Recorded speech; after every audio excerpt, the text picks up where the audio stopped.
드리는 날이기도 합니다. 상반기에도 하나님께서 우리 가정과 성지교회를 인도해 주셨는데 하반기에도 여러분 귀한 가정과 이 아름다운 성지교회를 지켜주시기를 간절히 소망합니다. 오늘 특별히 주일에는 교회가 가져야 될 본질이 무엇인가, 이 마가복음의 말씀을 가지고서 조금 살펴보고자 합니다. 오늘 마가복음 11장에 보게 되면 그 예수님이 무화과 나무와 관련된 일련의 사건과 그 과정에 대해서 설명하고 있는 것을 보게 됩니다. 예수님이 제자들과 함께 예루살렘 안 밖에 있는 자기의 초소인 베다니에서부터 이제 예루살렘 안으로 들어오시면서 이 이야기는 시작이 됩니다. 특별히 예수님이 십자가에 달리기 돌아가시기 전 우리가 일주일을 고난주간이라고도 이야기하는데 그 고난주간에 있었던 이야기입니다. 그렇기 때문에 우리에게 더 특별하고 중요한 메시지를 전달하는 것을 보게 됩니다. 우리가 오늘 읽진 않았지만 마가복음 11장 12절과 13절을 보시게 되면 예수님은 참 하나님이자 참 인간이시기도 합니다. 그래서 시장하셔서 이 예수님이 그 잎사귀가 있는 무화과 나무를 보시게 됩니다. 그리고 그 무화과 나무에게 그 열매를 기대하고 그 무화과 나무에 가까이 가게 됩니다. 근데 문제는 그 무화과 나무가 잎사귀만 무성하고 열매가 없었다는 거죠. 근데 오늘 성경 말씀을 잘 보시게 되면 11장 13절 하반절에 이런 말씀이 있습니다. 이는 무화과의 때가 아님이라고 이야기합니다. 그러니까 무화과의 때가 아니기 때문에 이 무화과 나무가 열리지 않은 거죠. 이때는 3월경 정도가 됩니다. 그러니까 무화과 나무의 열매는 가을 정도의 열매를 맺히게 되는 거죠. 근데 문제가 되는 구절이 이제 발생하게 되는데 우리 14절에 있는 말씀 같이 한번 읽어보겠습니다.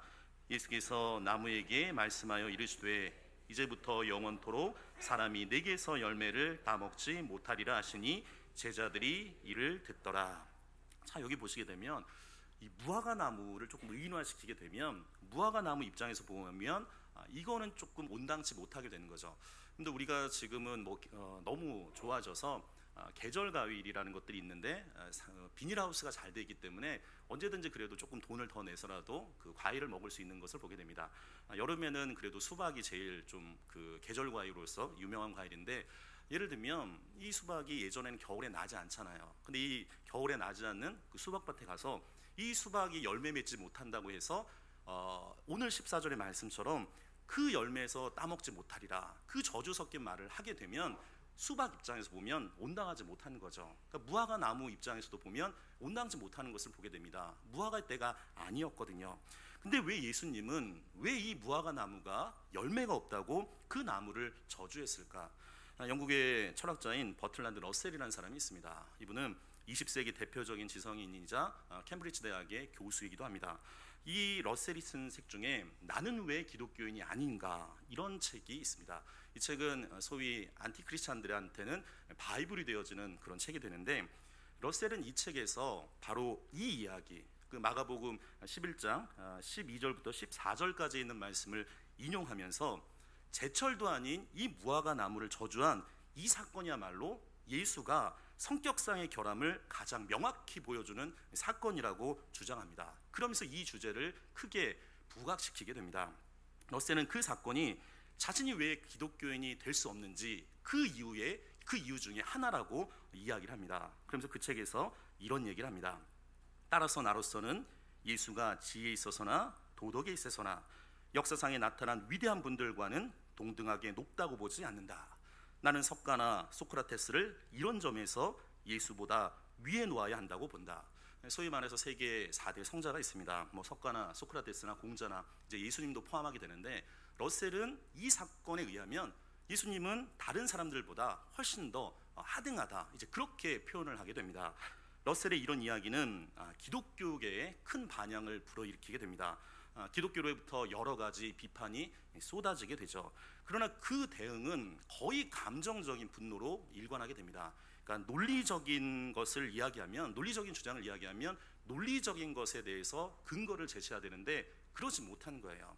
오히려 이 사건 때문에 러셀은 철학과 교수직에서 물러나게 됩니다. 거의 일종의 종교 재판과 같은 일이 벌어지게 된 거죠. 이로 인해서 오히려 기독교는 더욱 옹졸하고 독선적인 그 종교로 인식되는 부정적인 결과를 초래하게 됩니다. 여기 말씀을 잘 보시게 되면, 근데 사실 러셀이 보지 못한 점이 있습니다. 우리 13절 다시 보시게 되면 이는 무화과의 때가 아님이라고 나옵니다. 근데 이 성경의 원전은 헬라어로 기록되어 있습니다. 그러니까 구약은 히브리어로 되어져 있는데 이 때라는 것을 러셀이 잘 못 본 거죠. 이 때라는 헬라어는 두 가지의 단어가 있습니다. 크로노스라는 말이 있고 카이로스라는 말이 있어요. 이 크로노스라는 말은 인간의 일상적인 시간의 때를 크로노스라고 이야기하고, 하나님의 특별한 시간, 이것을 카이로스라고 이야기합니다. 우리가 시간에는 분명히 질적인 차이가 있습니다. 우리가 한 5분 정도 그냥 휴식을 쉬는 그런 시간이 있는 반면에 지금 또 수험생들이 있잖아요. 지금 여름철에 아마 공부하기가 정말로 쉽지 않은데, 특별히 수험생 있는 가정들은 이런 얘기를 할 필요가 있어요. 절대로 포기하지 말라고. 포기하지 않으면 하나님께서 그 아이들에게 분명히 은혜를 부어주실 거라고, 그 믿음 가운데 공부를 해야 되는 거죠. 하여간 이 5분의 시간과 이제 수학능력 시험이 있게 되는데, 그 시간에 들어가는 정시 시간이 있습니다. 근데 그 시간에 5분을 지각하게 되면 어떤 일이 벌어지게 되나요? 시험을 못 보게 되는 거죠. 똑같은 5분의 시간이지만 분명히 시간에 질적인 차이가 있는 것을 보게 됩니다. 또 비근한 예로 이제 올림픽이 이제 열리게 되는데, 올림픽에서 열려지는 그 100m 결승전의 시간 한 10초에 불과합니다. 세계적인 선수들은 10초 이내에 이제 결승점에 도착하게 되죠. 우리가 그냥 지나가는 10초와 이 올림픽 경기 100m의 결승전의 10초는 다르게 되는 거죠. 이 시간의 질적인 차이를 러셀은 이해를 못한 거죠. 여기에서 말하는 무화과의 그때는 계절을 나타내는 크로노스가 아니라 하나님의 때를 나타내는 카이로스를 이야기하게 됩니다. 또한 러셀이 간과한 게 하나가 있어요. 이 무화과 나무가 상징하는 게 있습니다.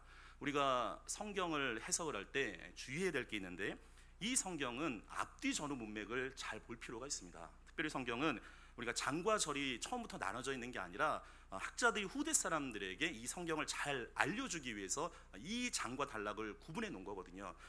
이 성숙과 미성숙이라는 개념이 있습니다. 미성숙은 부분을 가지고 전체라고 보게 되는 거죠.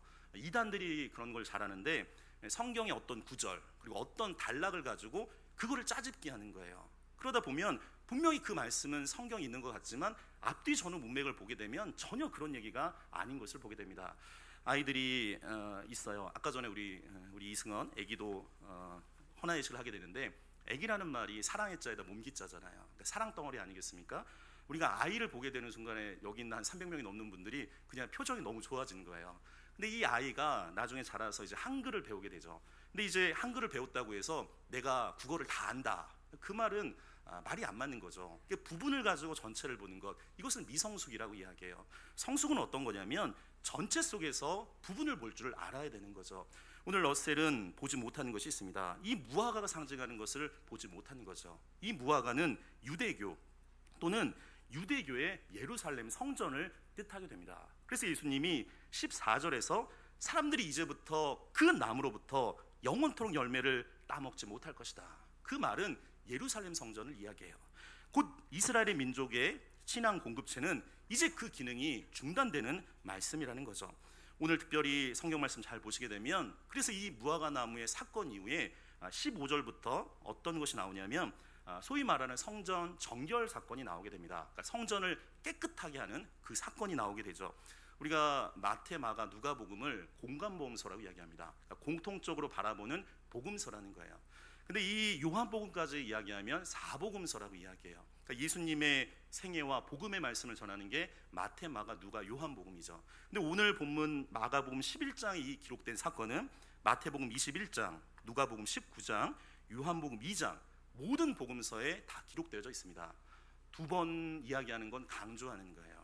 3번 하는 건 재차 강조하는 거고, 4번이 기록됐다는 건 아주 중요한 말씀이라는 거죠.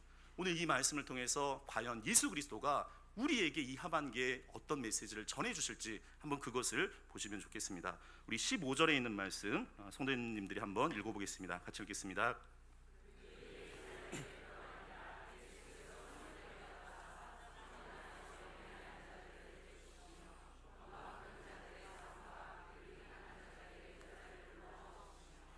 자, 예수님이 예루살렘에 올라가셨습니다. 근데 오늘 성경 말씀을 보시게 되면 성전에서 매매하는 자들이 있고, 그리고 돈 바꾸는 자들, 그리고 비둘기 파는 자들 의자를 둘러 엎으셨다는 말이 있습니다. 제가 어렸을 때 이 성경을 보고 마음이 조금 힘들었어요. 왜냐하면 저에게 그때 어렸을 때 예수님은 사랑의 예수님이었거든요. 근데 예수님이 갑자기 의자를 둘러 엎으셨다, 이거는 뭐 영화에서나 이렇게 나오는 거잖아요. 갑자기 폭력이 나오게 되니까 저한테는 약간의 이제 멘탈 붕괴가 왔는데, 왜 예수님이 이렇게 하셨을까? 이유가 있는 것을 보게 됩니다. 여기 보시게 되면 성전 안에서 매매하는 자들이 있다고 이야기해요. 그리고 돈 바꾸는 자들이 있다고 이야기합니다. 이게 무슨 이야기일까?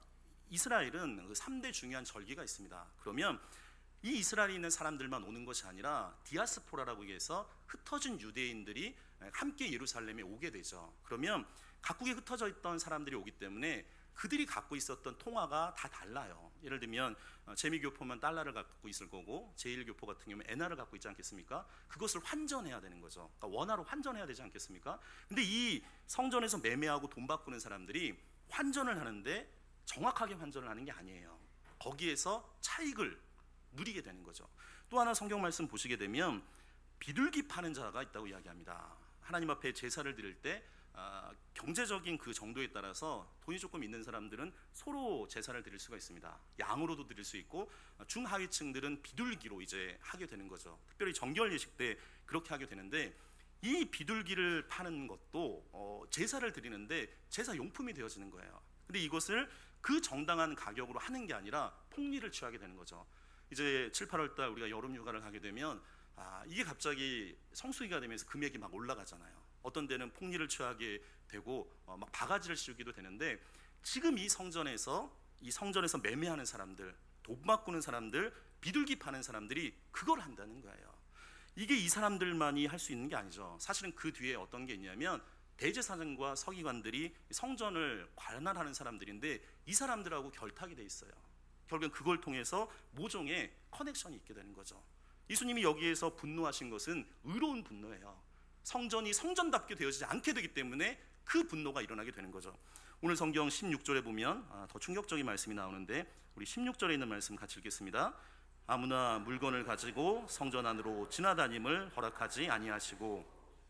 예배를 드릴 때는 성구가 필요합니다. 근데 오늘 성경 말씀에 보면 아무나 물건을 가지고 성전 안에 지나다님을 허락하지 않는다고 이야기해요. 이것은 지금 성전의 의미가 상실된 거죠. 보통 성경에 보시게 되면 성전을 깨끗하게 하다, 이것을 다른 책에서는 성전 정결 사건이라고도 이야기합니다. 근데 그 연세대학교 신학학 교수인 서중석 교수는 청정한 밑에서 이런 얘기를 해요. 이게 성전 정결 사건 정도가 아니라 성전 무효화 사건이라고 이야기합니다. 왜냐하면 정결이란 말은 우리가 청소를 할 때 걸레질을 하게 되면 깨끗해지잖아요. 다시금 또 더러워지면 깨끗해질 수 있지만, 오늘 본문을 보게 되면 이 성전의 기능이 상실했기 때문에 성전 무효화 사건이라고 이야기해요. 오늘 17절에 예수님은 이렇게 말씀하십니다. 우리 17절에 있는 말씀도 같이 읽겠습니다. 이에 가르쳐 이르시되 기록된 바 내 집은 만민이 기도하는 집이라 칭함을 받으리라 하지 아니하였느냐. 너희는 강도의 소굴을 만들었다 하시매. 아멘. 오늘 성경의 주님은 이렇게 이야기합니다. 내 집, 하나님의 성전은 어떤 곳이냐? 오늘 성경의 본질을 이야기하죠. 이사야서 56장 7절의 말씀을 인용하면서 하나님의 성전은 만민이 기도하는 집이라는 거예요. 만민이 기도하는 집. 저는 특별히 만민이라는 말이 좋은데, 이 만민은 모든 사람을 이야기해요. 남녀노소, 빈부격차, 인종, 얼굴 색깔을 다 떠나서 모든 사람이 기도하는 집이 성전이라는 거예요. 사랑하는 성도 여러분, 혹시 힘들고 어려웠을 때 나 혼자 그 문제를 안고 있는 것이 아니라 만민이 기도하는 이 성전에서 기도함을 통해서 하나님의 세밀한 음성을 듣기를 간절히 소망합니다. 오늘 성경에 주님이 뭐라고 얘기하시냐면, 내 집이 만민이 기도하는 집인데, 여기 있는 대제사장과 서기관들, 성전에서 매매하고 돈 받고 비둘기 파는 사람들이 뭐로 만들었냐면 강도의 소굴로 만들었다고 이야기해요. 예레미야서 7장 11절에 보면 그 말씀을 이용하는 겁니다. 여러분들, 종교는 외식이 되거나 이것이 타락하게 되면 이것보다 더 더러운 것이 없어요. 오늘 여기 있는 이 사람들은 종교를 이용하게 되는 거죠. 그래서 주님이 이 만민이 기도하는 집을 강도의 소굴로 바꿨다고 이야기합니다. 오늘 18절에 보게 되면 그 이야기를 대제사장과 서기관들이 들었어요. 그러면 어떻게 되겠습니까? 본인들이 잘못한 것에 대해서 회개해야 돼요. 근데 오늘 성경에 보게 되면 이 목이 곧은 백성들, 바로를 보면 그게 나오는데, 회개하지 않게 되니까 목이 곧아버려요. 오늘 성경에 이런 말씀이 있습니다. 예수를 어떻게 죽일까 하고 꾀한다는 말이 나오게 돼요. 그리고 다른 무리들은 이렇게 생각합니다. 그 교훈을 놀랍게 여기고 그를 두려워해요. 왜냐하면 아무도 이 진리에 대해서 이야기하지 않았거든요. 그 진리가 드러나게 되니까 그 교훈에 놀라고 두려워하게 되는 것을 보게 됩니다. 그리고 19절에 보게 되면 예수님은 날이 저물어서 성 밖으로 가게 됩니다. 그리고 그 다음 날이 되게 됩니다. 여기서부터 굉장히 중요한 부분이 되는데 20절, 21절에 있는 말씀 같이 한 목소리 읽겠습니다. 그들이 아침이 지나갈 때 무화과 나무가 뿌리채 마른 것을 보고 베드로가 생각이 나서 여짜오되 랍비여 보소서 저주하신 무화과 나무가 말랐나이다. 자, 그 다음 날이었습니다. 다음 날 아침에 지나가다 보니까 그 무화과 나무, 바로 전날에 예수님께서 그 잎사귀는 풍성했지만 열매가 없는 그 나무를 저주했거든요. 다음 날 봤더니 그 무화과 나무가 뿌리채 마른 것을 보게 됩니다. 아까 전에 무화과 나무는 예루살렘 성전을 상징한다고 얘기했어요. 그 성전이 성전된 역할을 하지 못하게 되니까 말라버리게 된 거죠. 21절에 보게 되면 베드로가 생각이 났다고 이야기합니다. 성경 말씀 마가복음 11장 14절에 보면 하반절에 그런 말이 있거든요. 제자들이 이를 들었더라. 예수님이 하셨던 말씀을 들었어요. 그러니까 이 베드로가 생각이 나서 랍비, 선생님, 그 예수님한테 그렇게 이야기합니다. 저주하신 무화과 나무가 말라버렸습니다. 그때 예수님이 하신 22절부터 25절까지 있는 말씀이 본질에 대한 이야기를 합니다. 과연 말라버린 그 성전에 과연 무엇이 있어야지 그 성전이 성전될 수 있을까? 주님은 제자들에게 이렇게 말씀하십니다. 우리 22절과 23절에 있는 말씀 같이 읽겠습니다. 예수께서 그들에게 대답하여 이르시되 하나님을 믿으라. 내가 진실로 너에게 이르노니 누구든지 이 산 너러 들리어 바다에 던져지라 하며 그 말하는 것이 이루어질 줄을 믿고 마음에 의심하지 아니하면 그대로 되리라. 아멘. 사랑하는 성도 여러분, 하나님의 성전에 반드시 필요한 것이 있습니다. 우리 이 말을 따라해 봅시다. 하나님을 믿는 믿음이 있어야 한다. 하나님의 성전의 가장 중요한 첫 번째를 주님은 뭐라고 얘기하시냐면 하나님을 믿으라는 거예요. 믿음이 있어야 되는 거죠. 옛날 어느 장군이 9살 난 귀여운 딸이 밖에 나가서 놀다가 낯선 손님으로부터 선물 하나를 받아가지고 자기 아버지 앞에 와서 자랑을 하게 됩니다. 그 선물을 봤더니 보석상자였어요. 얼마나 이쁘겠어요. 근데 아버지가 한참 그걸 보고 생각하더니 그 아이에게 보석상자를 내다 버리라고 이야기합니다. 이 어린아이가 그 9살짜리 어린 딸이 울먹이면서 아니 아버지가 언제 이런 좋은 선물을 내게 준 적이 있냐고 왜 이걸 버리느냐고 따지듯이 그렇게 이야기하게 됩니다. 그러자 아버지가 차분히 이렇게 얘기를 해요. 내가 너를 사랑하는 거 알지? 또 그것을 믿을 수 있지? 딸이 그렇게 얘기해요. 믿을 수 있다고. 그렇다면 내 말대로 내다 버리라고.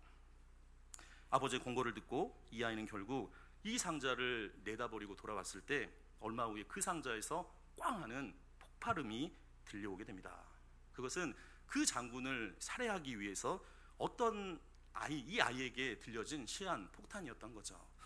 사랑하는 성도 여러분, 때로 우리도 이와 비슷한 경우를 당하게 됩니다. 끊어야 될 것을 끊지 못하고 꼭 버려야 될 것을 버리지 못하는 경우가 있게 되는 거죠. 버리지 못해서 어떨 때는 끊지 못해서 아쉬워하고 또 울기도 합니다. 그 이유는 결국에는 우리 안에 확실한 믿음이 없기 때문에 그래요.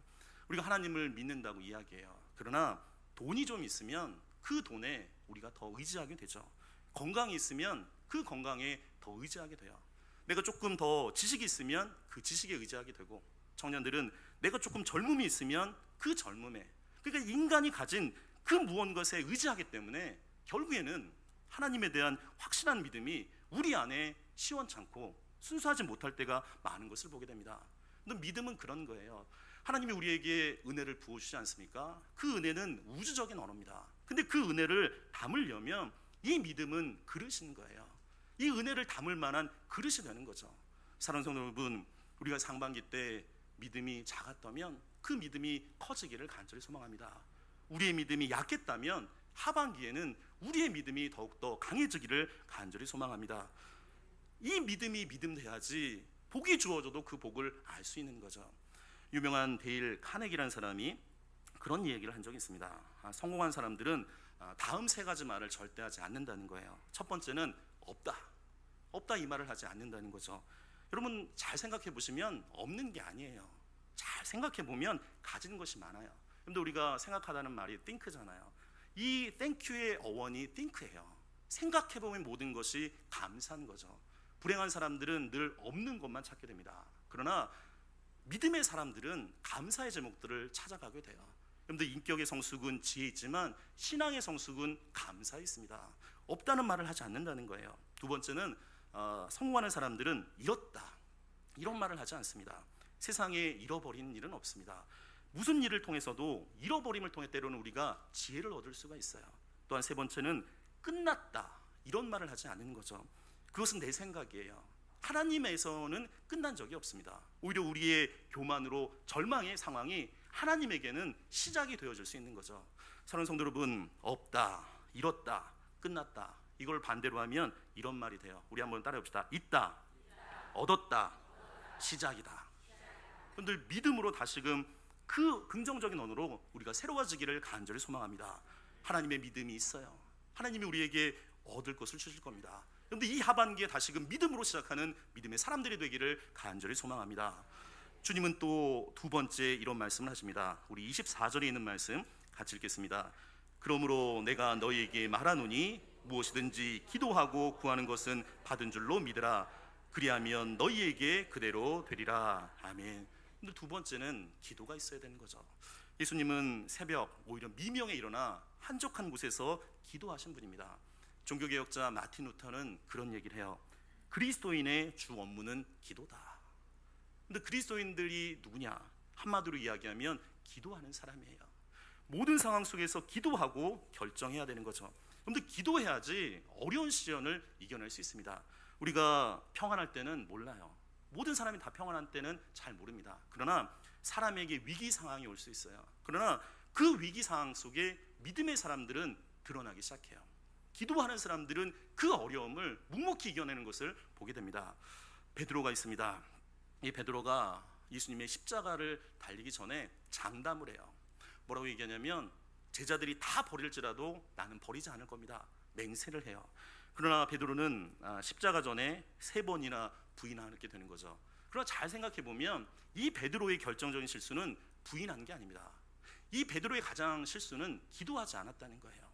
예수님이 겟세마네 동산에 올라갈 때 이 제자들에게 그렇게 이야기합니다. 본인은 피와 땀으로 기도할 때 깨어 기도해라. 시험 들지 않게 기도해라. 그렇게 얘기해요. 그러나 이 제자들이 그 말씀을 듣지 못하고 자게 돼요. 사랑하는 성도 여러분, 상반기 때 여러분 얼마나 깨어서 기도하셨습니까? 우리에게 다시 한번 도전을 줄 필요가 있어요. 여러분들 어떻게 시련을 이길 수 있겠습니까? 기도 없이 장담하는 것 소용이 없습니다. 기도 없이 큰 소리 치는 것 공허한 외침에 불과합니다. 기도 없이 맹세하는 것 헛맹세가 될 수 있어요. 기도를 통해서 힘을 얻고 능력을 얻어야 되는 거죠. 미국의 세계적인 경제 전문지인 포춘지라는 책이 있습니다. 거기에 보면 리더십 조사를 한 적이 있는데 실패하는 사람들의 70%가 약점을 갖고 있어요. 어떤 약점이냐면 실행력이 없다는 거예요. 주어진 일이 있는데 결국에는 실행력이 없다는 거죠. 용기도 없고 실행하는 능력이 없어서 결국에는 실패한다는 거예요. 이 포춘지의 결론은 유명한 말로 그 결론을 맺게 됩니다. 이런 얘기를 합니다. 95%가 옳은 말을 하고 오직 5%만이 옳은 일을 한다. 95%가 옳은 말을 하고 5%만이 옳은 일을 한다. 근데 많은 사람들 옳은 소리를 합니다. 그 초등학교 가지 않은 유치원생들도요 옳은 말 해요. 바른 말 해요. 근데 문제는 실행 능력이 없게 되는 거죠. 사랑하는 성도 여러분, 베드로의 가장 실수의 근본은 기도하지 않았다는 거예요. 근데 교회는 만민이 기도하는 집입니다. 기도하지 않고 사람의 소리로 가득 차게 되면 사람은 더러운 냄새로만 가득 찰 수 있어요. 두 손을 모을 수 있습니다. 이 두 손을 모으는 걸 기도라고 이야기해요. 이 두 손을 모으는 것은 세상을 새롭게 하는 행동의 시작이 되어줄 수 있습니다. 미국의 유명한 에브라함 링컨은 그런 얘기를 합니다. 나는 어려울 때마다 무릎을 꿇고 기도한다. 사랑하는 성도 여러분, 우리가 어렵고 힘들 때마다 주님 앞에 무릎 꿇는 믿음의 사람으로 살아가기를 간절히 소망합니다.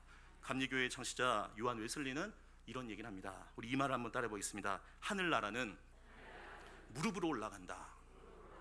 여러분들, 하늘나라는 무릎으로 올라가는 거예요. 기도로 올라가는 거죠. 하반기에 우리 성지교회가 더 큰 기도의 교회가 될 수 있도록 인도기를 간절히 소망합니다. 우리 세 번째 주님께서 마지막으로 이런 말씀을 하십니다. 우리 25절에 있는 말씀 같이 읽겠습니다. 서서 기도할 때에 아무에게나 혐의가 있거든 용서하라. 그리하여야 하늘에 계신 너희 아버지께서도 너희 허물을 사하여 주시라 하시니라. 아멘. 세 번째는 주님이 용서를 이야기합니다. 기독교의 가장 큰 상징은 십자가예요. 그래서 우리가 성경책 맨 뒤에 보면 십계명이 나와져 있습니다. 하나님과 인간 사이의 계명, 수직적인 관계, 인간과 인간 간의 관계, 수평적인 관계가 나오죠.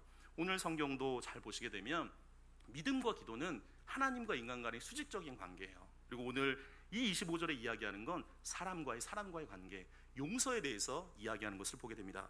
창세기 50장에 보게 되면 형들을 용서한 요셉의 이야기가 나오게 돼요. 야곱이 세상을 떠나게 됩니다. 요셉의 형들에게 큰 걱정거리가 하나 생기게 돼요. 예전에 요셉이 17살 때 채색 옷을 입고 아버지 야곱으로부터 편애를 받을 때 이 형 10명이 요셉을 죽이려고 했거든요.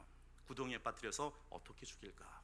그럼 한번 상상을 해보십시오. 내가 요셉이라면 바로 전까지 같이 살을 부비었던 형제들이 자기를 구덩이에 빠뜨려서 나를 죽인다고 이야기해요. 그 목소리가 다 들려요. 다행히 유다가 이야기를 잘해서 결국에는 죽이지는 않고 근데 노예로 팔려가게 되죠. 이 형들은 걱정하게 됩니다. 요셉에게 범한 그 악행은 도저히 용서받을 수 없는 엄청난 죄악인 거죠. 그래도 이 요셉이 효절해서 아버지가 살아계실 동안 형들에게 복수를 하지 않습니다. 근데 이 아버지 요셉이 세상을 떠났어요. 이제는 이 요셉이 우리에게 복수할 때가 찾아왔구나. 그래서 이 형들이 먼저 요셉을 찾아가요. 그러면서 이런 얘기를 합니다. 아버지가 살아계실 때 너희의 형들의 죄와 허물을 용서해 달라, 이 말씀을 하시지 않았느냐고 아버지의 유언 섞인 이야기를 하게 돼요. 그리고 그들은 이렇게 이야기합니다. 우리의 허물과 죄를 용서해 줄 뿐만 아니라 지금 요셉이 애굽 총리이기 때문에 우리가 요셉의 종이 될 것이고 우리가 요셉의 종으로 살아갈 것이라고 그렇게 이야기하는 것을 보게 됩니다. 그때 이 요셉이 이 소리를 듣고 어떻게 반응하냐면 크게 울어요. 크게 울었더라, 이 말씀이 나오게 됩니다. 요셉은 용서를 구하는 그 형들을 보고 크게 우는 것을 보게 됩니다. 사랑하는 성도 여러분 얼마나 용서해 보셨습니까? 그리고 용서가 무엇이라고 생각하십니까? 프레드 러스킨이라는 사람이 쓴 용서란 책에 보게 되면 그는 그렇게 이야기합니다. 용서를 통해서만 사람은 과거라는 감옥에서 벗어날 수 있다. 용서를 통해서만 사람은 과거라는 감옥에서 벗어날 수 있다. 용서하지 않으면 과거가 항상 우리를 붙잡게 됩니다. 그래서 오늘의 현재와 미래를 망치게 되는 거죠. 오로지 용서만이 과거로부터 자유할 수 있게 됩니다. 또한 용서를 통해서만 두려움에서 벗어날 수 있게 되는 거죠. 여러분들, 두려움과 공포가 사람과의 관계 속에서 있다면 이건 문제가 있는 것 아니겠습니까? 사람과 사람이 만나서 대화하고 그 대화를 통해서 따뜻한 마음을 나눌 수 있는 것, 이것은 인간이 가진 최고의 기쁨 중에 하나가 되는 거죠. 용서하는 순간에 온전한 자유인이 될 수 있습니다. 또한 용서를 통해서만 미래가 보이는 거죠. 이게 개인의 관계뿐만 아니라 국가의 관계에서도 마찬가지입니다. 남과 북이 벌써 나눠진 지가 오랜 시간이 됐습니다. 한국 전쟁이 난 지가 66년이 넘어갔습니다. 이 남과 북이 서로 용서하지 않기 때문에 서로가 어려움이 있는 것을 보게 됩니다. 사랑하는 성도 여러분, 용서를 통해서만 미래가 보이는 거죠. 용서를 통해서 모든 원한 관계를 깨끗이 끊어버릴 때 그래서 비로소 거기에 밝은 미래가 보여지는 것을 보게 됩니다. 특별히 아까 전에 요셉 얘기를 했는데 요셉의 용서는 또 다른 차원의 용서입니다. 그러니까 요셉의 용서는 믿음이 있는 거예요. 상황 속에서 특별히 요셉은 상황을 볼 때나 형들을 볼 때나 왕을 대할 때나 이 경우에 어떤 경우에도 요셉이 잘한 게 있습니다. 그건 뭐냐면 하나님과 늘 동행했다는 거예요. 하나님 안에서 모든 사건을 생각하게 됩니다. 이 요셉이 형제들한테 그렇게 얘기해요. 하나님이 나를 먼저 보내셨습니다. 하나님이 나를 여기에 보내셨다고 이야기해요. 사실 현실적으로 보면 형들이 자기를 팔아 넘긴 거잖아요. 근데 요셉은 하나님의 경륜 속에서 그 사건을 재해석해요. 하나님이 나를 먼저 보내셨습니다. 당신들이 나를 판 것이 아니라 하나님께서 다 나를 이리로 보내신 겁니다. 인간적으로 보게 되면 그 과정은 모순되고 부조리합니다. 근데 그 상황 속에서 요셉은 믿음으로 이야기해요. 창세기 50장 19절에 보면 그 형제들에게 이렇게 이야기해요. 두려워하지 마소서. 내가 하나님을 대신하리까? 내가 하나님을 대신하리까? 추워도 원수 갚을 생각이 없다는 거예요. 50장 20절에 이런 말씀이 있습니다. 하나님은 그것을 선으로 바꿨다는 거예요. 오히려 나를 죽일 뻔하고 내가 노예로 팔려갔던 그것을 선으로 바꾸셨습니다. 오늘과 같이 많은 백성의 생명을 구원하게 하시려 한 것입니다. 이게 놀라운 고백인 거죠. 오히려 요셉이 원수였던 형들을 위로합니다. 성경적인 용서는 그런 겁니다. 우리에게 상처 준 사람의 그 인간다움을 재발견하고 보복할 권리를 포기하고 그 사람의 행복을 빌은 거죠. 사랑하는 성도 여러분, 가해자가 평안을 느껴야지만 그것이 진정한 용서가 되는 거죠. 내가 원수를 갚겠다, 안 갚겠다, 그것이 문제가 아닙니다. 내가 잘못한 것으로 인해서 근심 걱정에 빠진다면 나는 아직도 용서하지 않은 거죠. 사랑하는 성도 여러분, 이 말을 한번 따라해 보시면 좋겠습니다. 용서는 과정이다. 제가 예전에 신학대원 다닐 때 용서에 대한 과목을 한 학기 동안 배운 적이 있는데, 아니 무슨 용서를 한 학기 동안 배우나, 저도 굉장히 의아하면서 그 강의를 들었는데 마지막의 결론은 그런 거예요. 용서는 어떤 거냐면 과정이라는 거예요. 용서는 단계가 필요합니다. 처음에는 분노가 나거든요. 그 분노가 노출이 되고 용서를 결정해야 되고 용서가 발전해야 되고 나중에는 용서에 나가야 된다는 거예요. 유명한 아이비리그의 스탠포드 대학에서 용서 프로젝트를 한 적이 있습니다. 그만큼 용서가 중요하다는 거예요. 그 프로젝트 결과를 보게 되면 20가지의 단계가 있는데, 이 20번째 단계가 어떤 거냐면 가해자에 대한 부정적인 감정이 줄고 긍정적인 감정은 증가하고 정서적으로 해방이 된다. 이게 20번째 단계라는 거예요. 사랑하는 성도 여러분, 아직도 우리 안에 생각하면 용서하지 못하는 분들이 있습니까? 어려운 거죠. 그러나 용서는 과정입니다. 그 과정이 때로는 힘들 수가 있어요. 기나긴 항해가 될 수도 있습니다. 그러나 오늘 주님의 말씀처럼 여러분이 그 용서의 과정에 나가기를 간절히 소망합니다. 때로는 우리 주변에 분개할 일도 많아요. 원통한 일도 많습니다. 있어서는 안 될 일도 많죠. 그러나 여러분, 그걸 생각해 볼 필요가 있습니다. 용서하지 못하고 한이 맺힌 기도는, 우리의 기도는 응답되지 않아요. 그래서 주님은 그 사람과 용서하고 오라고 이야기합니다. 신앙인에게는 한이 없는 거예요. 그것을 깨끗이 지워져야 되는 거죠. 사랑하는 성도 여러분, 오늘 예수님이 십자가에 달리기 전 이 고난주간에 이 말씀을 합니다. 보이지 않는 그 성전, 그 보이는 성전보다 더 중요한 게 있다는 거예요. 그 본질에 대해서 이야기하는데 믿음과 기도와 용서가 중요하다고 이야기합니다. 성전이라는 공간이 아니라 하나님이라는 그분, 그 시간이 중요하다는 거예요. 한국교회가 어느 순간에 보이는 성전이 크면 신앙이 좋다는 착각 속에 빠져든 사람들이 많이 있는 것을 보게 됩니다. 오늘 예수님의 말씀을 통해서 우리가 본질을 찾아가야 되는 거죠. 예수님은 본질을 잃어버린 화려한 예루살렘 성전보다 본질적인 믿음과 기도와 용서의 삶으로 우리의 사랑을 세워가라고 이야기합니다. 특별히 오늘은 하반기 첫 번째 주일이기도 합니다. 상반기에 우리의 모습을 다시금 뒤돌아보고 이 하반기 우리 성지교회가 믿음과 기도와 귀한 용서를 통해서 새롭게 세워져 나가는 믿음의 공동체가 되어지기를 간절히 축원드립니다. 기도드리겠습니다. 하나님 아버지, 하반기 첫 번째 주일을 주님 앞에 예배드리게 하시니 감사드립니다. 성지교회가 비본질에 매어 있지 않게 하여 주시고 본질적인 하나님에 대한 믿음과 기도와 용서를 통해서 이 땅에서 하나님의 뜻을 이뤄가는 교회가 되게 하여 주옵소서. 예수 그리스도 이름으로 기도드리옵나이다. 아멘. 우리 다 같이 일어나서 두 손 들어 서로를 축복하며 하나님의 약속 찬양드리겠습니다. 여호와는 너에게 복을 주시기를 원하며 너를 지키시기를 원하시며 여호와는 그 얼굴을 너를 향하여 드사 은혜와 평강 주시기 원하노라. 여호와는 너에게 복을 주시기를 원하며 너를 지키시기를 원하시며 여호와는 그 얼굴을 너를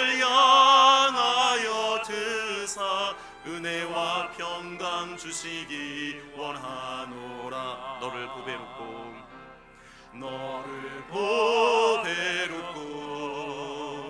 존귀하게 여기시는 하나님이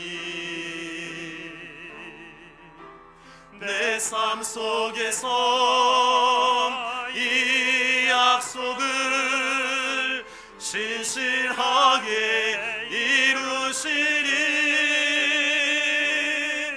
땅에 기름진 것으로 하늘에 신령한 것으로 너를 복주시고 지키실 하나님이